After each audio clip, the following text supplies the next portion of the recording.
Bonjour et bienvenue à cet épisode de la série Moi j'y crois. Je suis Gabrielle Robitaille et comme d'habitude, j'accueille aujourd'hui en studio Roland Scalier. Bonjour Roland. Bonjour Gabrielle. Merci d'être avec nous aujourd'hui. Avec plaisir.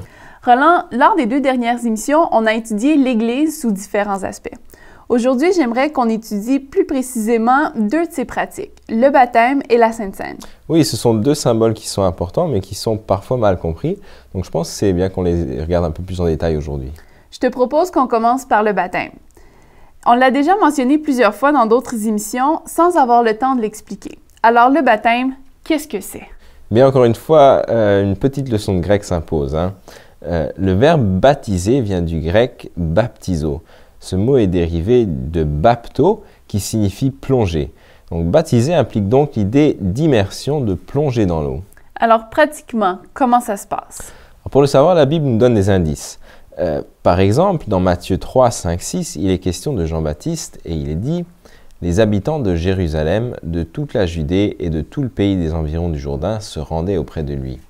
Et confessant leurs péchés, ils se faisaient baptiser par lui dans les eaux du Jourdain. » Et si je me souviens bien, le Jourdain, c'est une rivière, n'est-ce pas? Oui, c'est ça.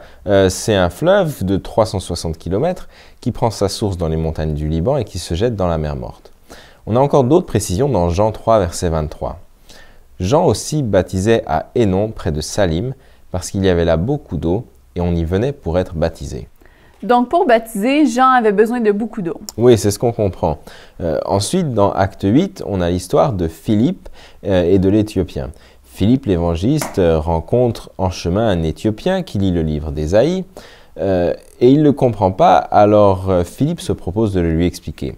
L'Éthiopien est d'accord et après cette étude biblique, il accepte Jésus comme son sauveur et décide d'être baptisé. Et au verset 36 à 38, il nous est dit « Comme ils continuaient leur chemin, ils rencontrèrent de l'eau. Et l'eunuque dit « Voici de l'eau, qu'est-ce qui empêche que je ne sois baptisé ?» Philippe dit « Si tu crois de tout ton cœur, cela est possible. » L'eunuque répondit « Je crois que Jésus-Christ est le Fils de Dieu. » Il fit arrêter le char, Philippe et l'eunuque descendirent tous 2 dans l'eau, et Philippe baptisa l'eunuque. Donc d'après ces textes, on comprend que pour baptiser quelqu'un, la personne qui baptise entre dans l'eau avec la personne qui demande le baptême. Cette personne est alors plongée entièrement dans l'eau et ressortie immédiatement après. Donc dans la pensée biblique, le baptême ne se fait pas par aspersion. Non, sinon le mot lui-même qui signifie plonger aurait aucun sens. Et d'autre part, Jean-Baptiste n'aurait pas eu besoin d'un fleuve. Il aurait pu baptiser les gens n'importe où avec sa gourde. D'accord. Maintenant qu'on comprend un peu mieux en quoi consiste le baptême, la prochaine question qui me vient, c'est pourquoi le baptême? Eh bien, d'une part, parce que c'est un ordre de Jésus. Le baptême fait partie de la grande mission que Jésus a donnée à ses disciples dans Matthieu 28, 19 et 20, où il dit « Allez, faites de toutes les nations des disciples, les baptisant au nom du Père, du Fils et du Saint-Esprit, et enseignez-leur à observer tout ce que je vous ai prescrit. » Et en général, c'est toujours une bonne chose d'obéir à Jésus. Oui, effectivement. Et d'autre part, on pratique le baptême parce que Jésus nous en a donné l'exemple. Matthieu 3, 13 nous dit « Alors Jésus vint de la Galilée au Jourdain vers Jean pour être baptisé par lui. » Alors, quelle est la signification du baptême? Le baptême signifie notre mort et notre résurrection avec Jésus. Et je te propose qu'on lise quelques textes qui vont dans ce sens. Romains 6, 3 à 11 nous dit « Ignorez-vous que nous tous qui avons été baptisés en Jésus-Christ, c'est en sa mort que nous avons été baptisés? Nous avons donc été ensevelis avec lui par le baptême en sa mort, afin que, comme Christ est ressuscité des morts par la gloire du Père, de même nous aussi nous marchions en nouveauté de vie. En effet, si nous sommes devenus une même plante avec lui par la conformité à sa mort, nous le serons aussi par la conformité à sa résurrection, sachant que notre vieil homme a été crucifié avec lui, afin que le corps du péché soit réduit à l'impuissance, pour que nous soyons plus esclaves du péché, car celui qui est mort est libre du péché. Or, si nous sommes morts avec Christ, nous croyons que nous vivrons aussi avec lui, sachant que Christ ressuscité des morts ne meurt plus. La mort n'a plus de pouvoir sur lui, car il est mort, et c'est pour le péché qu'il est mort une fois pour toutes. Il est revenu à la vie, et c'est pour Dieu qu'il vit. Ainsi vous-même, regardez-vous comme morts au péché, et comme vivants pour Dieu, en Jésus-Christ. Et Colossiens 2,12 résume bien la même idée. Ayant été ensevelis avec lui par le baptême, vous êtes aussi ressuscités en lui et avec lui par la foi en la puissance de Dieu qu'il a ressuscité des morts. Wow, ça a l'air compliqué tout ça. Ouais, c'est vrai que l'apôtre Paul, il aime bien faire des longues phrases avec des grands mots, et puis on a parfois l'impression qu'il n'est pas très organisé dans sa tête, hein. Mais ce qu'il dit en substance est assez simple. Quand on se fait baptiser et qu'on est plongé dans l'eau, c'est comme si on mourait. C'est comme si notre ancienne nature de péché était morte avec Jésus à la croix. Et lorsqu'on ressort de l'eau, ça représente notre vie nouvelle avec Jésus. Comme il est ressuscité des morts, il nous donne aussi le pouvoir de renaître à notre nouvelle nature. Alors, en fait, le baptême, c'est pas le point d'arrivée de notre marche chrétienne, c'est le point de départ. C'est exactement ça. Quand je me fais baptiser, c'est le moyen de dire publiquement que j'enterre mon ancienne vie sans Dieu, mon ancienne vie de péché, et à partir de ce moment, je commence une vie nouvelle avec Jésus. Et donc, en ce sens, le baptême par aspersion n'a pas vraiment raison d'être, parce qu'il ne peut pas symboliser cette mort et cette résurrection. Effectivement. Et qu'est-ce que le baptême représente d'autre? Le baptême symbolise aussi une alliance avec Dieu, un engagement. 1 Pierre 3, 21 nous dit « Cette eau était une figure du baptême, qui n'est pas la purification des souillures du corps, mais l'engagement d'une bonne conscience envers Dieu, et qui maintenant vous sauve, vous aussi, par la résurrection de Jésus-Christ. » Puisque le baptême est un engagement envers Dieu, est-ce qu'on pourrait le comparer à un mariage? Oui, tout à fait. C'est notre moyen de déclarer publiquement que nous acceptons que Dieu soit le maître de notre vie et que nous voulons lui rester fidèles quoi qu'il arrive. Malheureusement, cette notion d'engagement est en train de se perdre aujourd'hui. D'ailleurs, de moins en moins de gens se marient. Oui, et il y a aussi dans nos églises chrétiennes des gens qui sont là depuis des années, qui connaissent Dieu et sa parole sans jamais prendre cette décision et s'engager envers lui. Mais Dieu n'aime pas quand on reste assis entre deux chaises. Il aime quand les choses sont claires. C'est ce qu'on ressent quand on lit par exemple l'histoire d'Élie au Mont Carmel dans 1 Roi 18. Et au verset 21, Élie parle à tout le peuple et il dit « Jusqu'à quand boiterez-vous des deux côtés? Si l'Éternel est Dieu, allez après lui. Si c'est Baal, allez après lui. » Donc, en d'autres mots, décidez-vous et soyez clairs. On ne peut pas être à moitié à Dieu, à moitié au monde. Il faut choisir. Exactement. Roland, quelles sont les conditions à remplir pour être baptisé?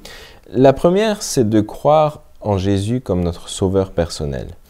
Et on trouve ça dans le texte qu'on a lu tout à l'heure, dans notre histoire de Philippe et l'Éthiopien. Dans Actes 8, 36-37, il est dit « Comme ils continuaient leur chemin, ils rencontrèrent de l'eau. Et l'eunuque dit « Voici de l'eau, qu'est-ce qui empêche que je ne sois baptisé ?» Philippe dit « Si tu crois de tout ton cœur, cela est possible. » L'eunuque répondit « Je crois que Jésus-Christ est le Fils de Dieu, avec tout ce que cela comprend. » Il y a aussi le texte de Marc 16, 16 qui va dans le même sens, où il est dit « Celui qui croira et qui sera baptisé sera sauvé, mais celui qui ne croira pas sera condamné. » Ensuite, il faut se repentir. Acte 2, 38 nous dit « Repentez-vous et que chacun de vous soit baptisé au nom de Jésus-Christ pour le pardon de vos péchés, et vous recevrez le don du Saint-Esprit. » Et si je me souviens bien, la repentance, c'est de regretter le mal qu'on a fait et d'en être attristé. Voilà, exactement. Et c'est une étape cruciale vers le baptême, parce que c'est en fait à ce moment-là qu'on décide de laisser notre vie passée, de changer de direction et de commencer une vie nouvelle avec Jésus. Voilà, exactement. Ensuite, il faut porter les fruits de la repentance. Matthieu 3, 8 nous dit « Produisez donc du fruit digne de la repentance. » Si on veut être baptisé, il faut qu'on montre dans notre vie pratique qu'on est attaché à la vérité de la Bible. On doit abandonner nos fausses croyances et nos mauvaises habitudes et laisser Dieu commencer son travail de transformation en nous. Est-ce que ça veut dire qu'il faut être parfait avant de se faire baptiser? Non, heureusement. Si on attend d'être parfait, on ne sera jamais baptisé. Mais il faut qu'on soit déjà en marche avec le Seigneur, qu'on ait déjà commencé à établir une relation avec lui. Je te donne un exemple.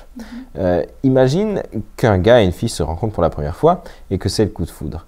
Si à ce moment-là, ils se disent « bon ben marions-nous et après on apprendra à se connaître », est-ce que ça a du sens? Non, même si malheureusement plusieurs personnes le font. Voilà, et c'est peut-être à cause de ça aussi qu'il y a autant de divorces. Alors on est d'accord qu'ils vont d'abord apprendre à se connaître et si tout va bien, ils vont se marier. Oui, c'est logique. Eh bien, en fait, c'est la même chose avec Dieu. On ne se fait pas baptiser sur un coup de foudre. Il faut d'abord apprendre à le connaître et à développer une relation avec lui pour pouvoir après faire le pas en sachant à quoi on s'engage. D'accord. Et est-ce qu'il y a encore d'autres conditions au baptême? Oui, il y en a encore une que j'aimerais mentionner. Si on considère tout ce qu'on a vu jusqu'à maintenant, on se rend compte que pour être baptisé, il faut avoir un âge et une maturité qui nous permettent de comprendre le sens du baptême. Le baptême implique une démarche personnelle que personne d'autre ne peut faire à notre place. Donc, ça veut dire que dans la pensée biblique, le baptême des nouveau-nés n'a pas de sens. Non, exactement. Dans la Bible, on n'en parle nulle part d'ailleurs. Quand il est question de baptême, il est toujours question de gens en âge de réfléchir et de faire leur propre choix. D'accord. Maintenant, quel bénéfice est-ce que le baptême apporte à nos vies? Il y en a plusieurs. La première chose que le baptême nous apporte, c'est le pardon du péché et des péchés. Et c'est quoi la différence entre les deux? Le péché, c'est la maladie. C'est notre nature de pécheur. Les péchés, ce sont les boutons que produit notre maladie, c'est-à-dire les symptômes. Tant que nous serons sur cette terre, nous aurons une nature de pécheur. Mais nous ne sommes pas pour autant obligés de pratiquer le péché. Quand on est baptisé, Dieu pardonne nos péchés. Acte 22:16 nous dit « Lève-toi, sois baptisé et lavé de tes péchés en invoquant le nom du Seigneur. » Donc, ça règle le problème de boutons. Voilà, exactement. Mais ça va plus loin encore. Galates 3:26-27 nous dit « Car vous êtes tous fils de Dieu par la foi en Jésus-Christ, vous tous qui avez été baptisés en Christ, vous avez revêtu Christ. » Quand nous revêtons Christ, c'est comme si nous adoptions sa nature parfaite et sans péché. Ça veut dire qu'à partir du moment où on est baptisé, Dieu nous considère aussi comme si nous étions plus pécheurs. Ou comme si nous n'avions plus la maladie du péché. Voilà, exactement. Et qu'est-ce que le baptême nous apporte d'autre? Le baptême nous apporte aussi la promesse de recevoir le Saint-Esprit. On trouve cela dans le texte qu'on a déjà lu tout à l'heure, Acte 2:38, où il est dit « Repentez-vous et que chacun de vous soit baptisé au nom de Jésus-Christ pour le pardon de vos péchés, et vous recevrez le don du Saint-Esprit. » Ensuite, le baptême nous permet d'entrer dans l'Église et de faire partie de ce corps du Christ. Dans 1 Corinthiens 12:13, l'apôtre Paul déclare « Nous avons tous en effet été baptisés dans un seul esprit pour former un seul corps, soit juif, soit grec, soit esclave, soit libre. Nous avons tous été abreuvés d'un seul esprit. » Ça veut dire que dans la pensée biblique, le baptême est synonyme d'entrer dans l'Église. Mais il y a parfois des gens qui désirent se faire baptiser, mais qui ne veulent pas appartenir à une église. Oui, c'est parfois le cas. Mais selon les principes qu'on trouve dans la Bible, ça n'a pas beaucoup de sens, et ce pour deux raisons. La première, c'est que dans la Bible, il n'est pas concevable qu'un chrétien veuille rester seul. Dans une émission précédente, on avait parlé de l'Église et on a vu à quel point la Bible met l'emphase sur l'importance de s'encourager mutuellement et de travailler ensemble. Donc, pourquoi est-ce qu'un chrétien voudrait rester seul dans son coin? Et deuxièmement, si quelqu'un est d'accord de s'engager envers Dieu, mais pas envers l'Église, donc l'Église, ce corps qu'il a choisi pour réaliser son œuvre, on peut se poser des questions sur l'engagement de la personne. On a l'impression que la personne accepte Jésus, mais ne veut pas être liée à quoi que ce soit. Oui, c'est comme si un homme disait à une femme « Oui, je veux bien qu'on se marie, mais on n'habitera pas ensemble. » Voilà, ça n'a pas vraiment de sens. C'est ça, ça n'a pas de sens. Qu'est-ce que le baptême nous apporte d'autre? Quand on se fait baptiser, on hérite aussi de la mission de l'Église, c'est-à-dire de répandre la bonne nouvelle de Jésus. C'est ce que nous dit 1 Pierre 2, versets 9 et 10. Il est dit « Vous, au contraire, vous êtes une race élue, un sacerdoce royal, une nation sainte, un peuple acquis afin que vous annonciez les vertus de celui qui vous a appelé des ténèbres à son admirable lumière. Vous qui autrefois n'étiez pas un peuple et qui maintenant êtes le peuple de Dieu, vous qui n'aviez pas obtenu miséricorde et qui maintenant avez obtenu miséricorde. » Avant de passer à notre prochain sujet pour aujourd'hui, j'aimerais te demander, est-ce que le baptême est obligatoire pour être sauvé? Dans Romains 2, 13 à 16, l'apôtre Paul nous donne des précisions qui peuvent nous éclairer à ce sujet. Il dit « Ce ne sont pas en effet ceux qui écoutent la loi qui sont justes devant Dieu, mais ce sont ceux qui la mettent en pratique qui seront justifiés. Quand les païens qui n'ont point la foi font naturellement ce que prescrit la loi, ils sont, eux qui n'ont point la loi, une loi pour eux-mêmes. Ils montrent que l'œuvre de la loi est écrite dans leur cœur, leur conscience en rendant témoignage, et leurs pensées s'accusant et se défendant tour à tour. C'est ce qui paraîtra au jour où, selon mon évangile, Dieu jugera par Jésus-Christ les actions secrètes des hommes. » Donc dans ce texte, l'apôtre Paul dit en substance que Dieu nous jugera en fonction de ce qu'on sait. En d'autres termes, si je sais beaucoup de choses sur la parole de Dieu mais que j'y obéis pas, je suis plus en danger que celui qui sait peu de choses mais qui obéit en fonction de ce qu'il sait. Donc quand je mets ce texte en relation avec le baptême, je comprends que Dieu nous appelle à être baptisés dans la mesure du possible. Par contre, Dieu ne va pas fermer la porte du paradis à quelqu'un qui n'a pas eu la possibilité de se faire baptiser, mais qui a vécu en obéissant à sa conscience. Et ce que tu es en train de dire me fait penser à l'histoire du larron sur la croix. Oui, c'est tout à fait un bon exemple. Luc 23 nous raconte comment Jésus a été crucifié entre deux brigands. L'un d'eux a commencé à se moquer de lui, mais l'autre, qui était aussi en train de mourir, s'est repenti. Et est-ce qu'il a eu le temps de se faire baptiser? Bien, sur une croix, ça me paraît difficile. Oui, moi aussi. Pourtant, Jésus lui a dit quand même qu'il serait avec lui dans le paradis. Mais l'engagement reste quand même nécessaire. C'est ce brigand qui a fait le pas pour saisir le salut offert par Jésus. Il lui a dit au verset 42, « Souviens-toi de moi quand tu viendras dans ton règne. » D'accord. Je te suggère maintenant qu'on fasse une courte pause. Restez là, on revient dans un instant.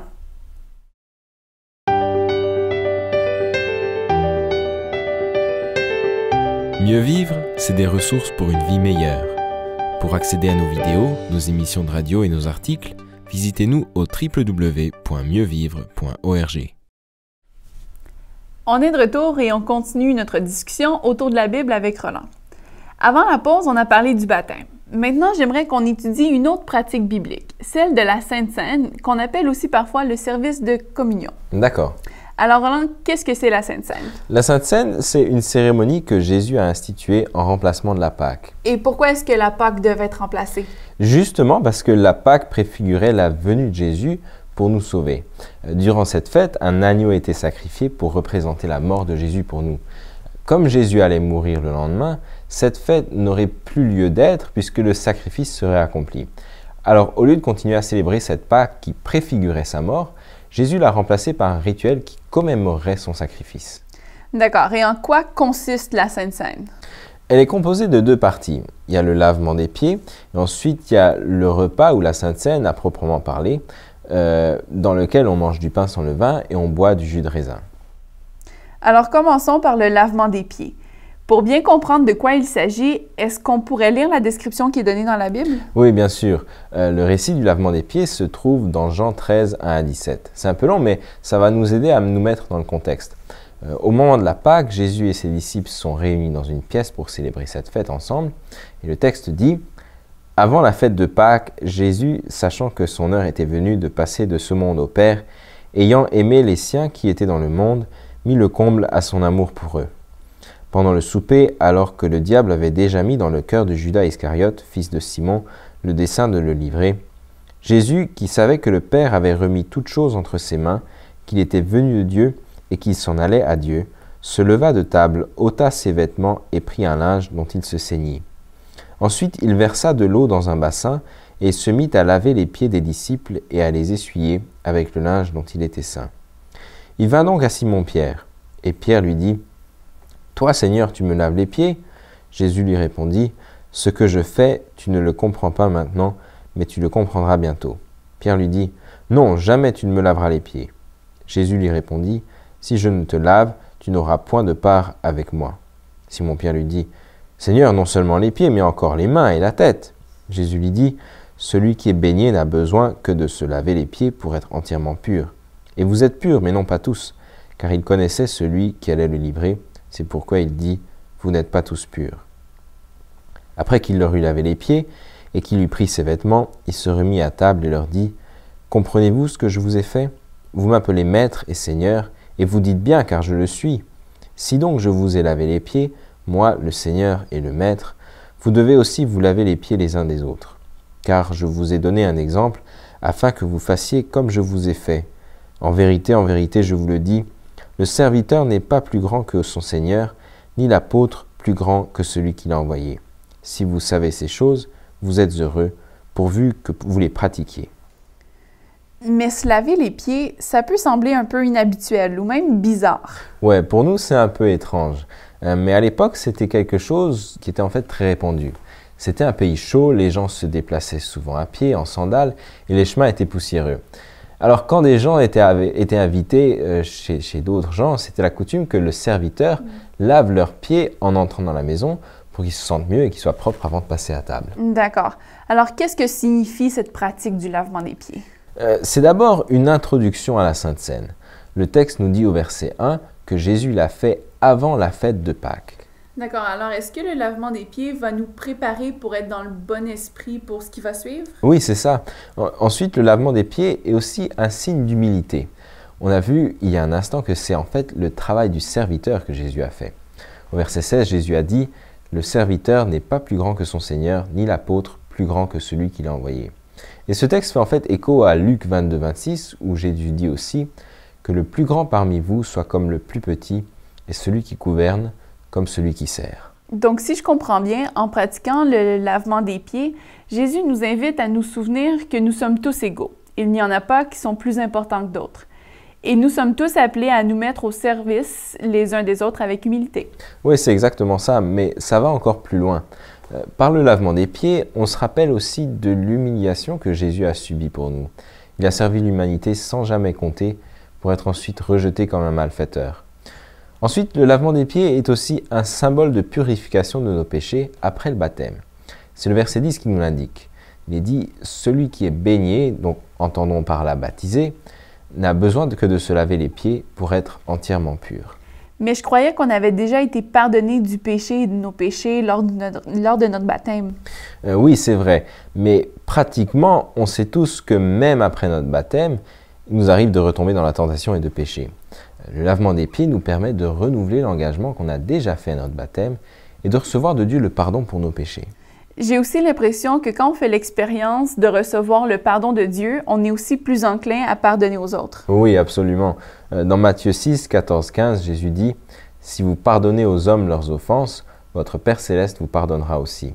Mais si vous ne pardonnez pas aux hommes, votre Père ne vous pardonnera pas non plus vos offenses. » Le lavement des pieds est donc aussi une excellente occasion pour se réconcilier avec nos frères et sœurs de l'Église avec qui on a eu des différends. Et finalement, le lavement des pieds est tout simplement un exemple à suivre.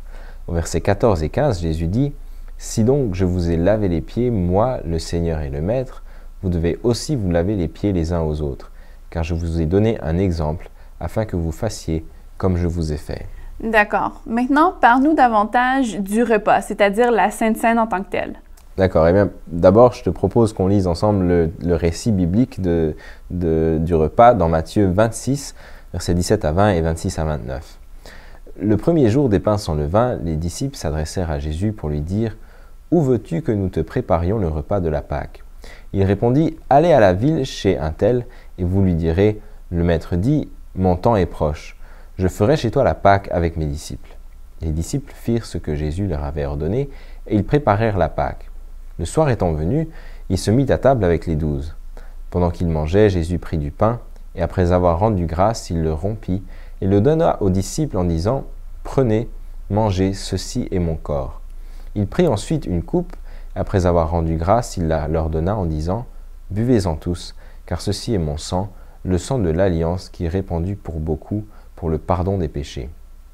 Je vous le dis, je ne boirai plus désormais de ce fruit de la vigne, jusqu'au jour où j'en boirai de nouveau avec vous dans le royaume de mon Père. » Est-ce que tu peux maintenant nous expliquer les éléments de ce repas bien particulier? Oui, eh bien, comme le texte nous le dit dans le verset 26, le pain représente le corps de Jésus. On retrouve cette même idée dans Jean 6, 51, où Jésus dit « Je suis le pain vivant qui est descendu du ciel. » Cependant, le pain dont il est question ici n'est pas n'importe quel pain. Jésus et ses disciples se sont réunis pour célébrer la Pâque. Alors quand Jésus a institué la Sainte Seine, il a pris les aliments qui étaient là sur la table. Or, Exode 12, 8 nous décrit comment la Pâque était célébrée.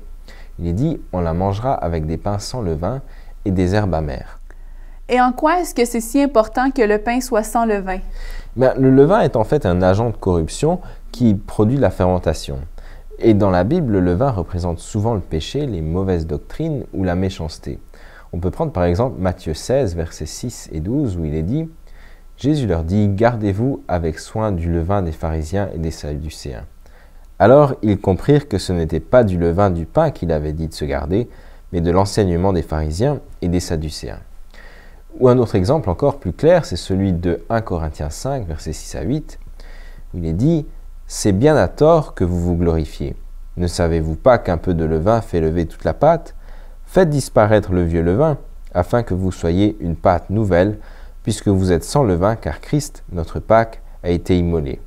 Célébrons donc la fête, non avec du vieux levain, non avec un levain de malice et de méchanceté, mais avec les pains sans levain, de la pureté et de la vérité. » Alors, si le pain représente le corps de Jésus et que le levain représente le péché, le pain sans levain représente Jésus sans péché. Exactement. Et que dire maintenant du fruit de la vigne? Bien, comme le dit le verset 28, le fruit de la vigne, le jus de raisin, représente le sang de Jésus. Tu parles de jus de raisin, d'autres parlent de vin. Qu'est-ce que c'était au juste? Très bonne question. Il faut savoir que dans l'original grec, il n'y a pas de distinction entre vin et jus de raisin. C'est le même mot qui est utilisé pour les deux boissons. La différence qui est faite parfois, c'est entre le vieux vin et le vin nouveau. Il n'y avait pas de réfrigérateur à l'époque, donc on comprend facilement que le vieux vin était le jus de raisin qui avait eu le temps de fermenter et que le vin nouveau était non fermenté. Mais comme on l'a vu il y a un instant, le levain qui est une fermentation représente souvent le péché dans le langage biblique.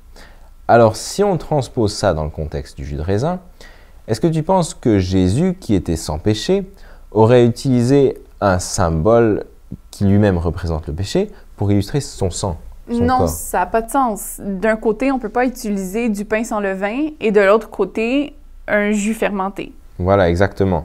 Et non seulement c'est illogique, mais personnellement, je trouverais insultant d'utiliser pour notre sauveur sans péché un symbole qui par nature le déclarerait pécheur. Effectivement. Maintenant, Jésus déclare « Ceci est mon corps, ceci est mon sang ». Est-ce que ces aliments sont réellement le corps et le sang de Jésus qu'on consomme? Ben encore une fois, je pense qu'il faut être logique. Quand Jésus dit dans Jean 10, verset 7, « Je suis la porte », ou bien encore dans Jean 15, 5, « Je suis le cep, vous êtes les sarments », on comprend ça comme des images, des symboles. De toute évidence, Jésus ne parle pas au sens littéral. Et dans le cas de la Sainte Seine, c'est la même chose. Le pain et le jus de raisin ne sont pas le corps et le sang de Jésus, ils le représentent. Jésus ne nous appelle pas à manger de la chair humaine et à devenir des cannibales. D'accord. Maintenant, quelle est la signification de la Sainte Seine? Bien, il y en a plusieurs. La première, c'est une image du sacrifice de Jésus. Dans 1 Corinthiens 11, 24-25, Paul rapporte les paroles de Jésus lors de la Sainte Seine, où il dit que le pain représente son corps rompu pour nous et que le jus de raisin représente la nouvelle alliance en son sang.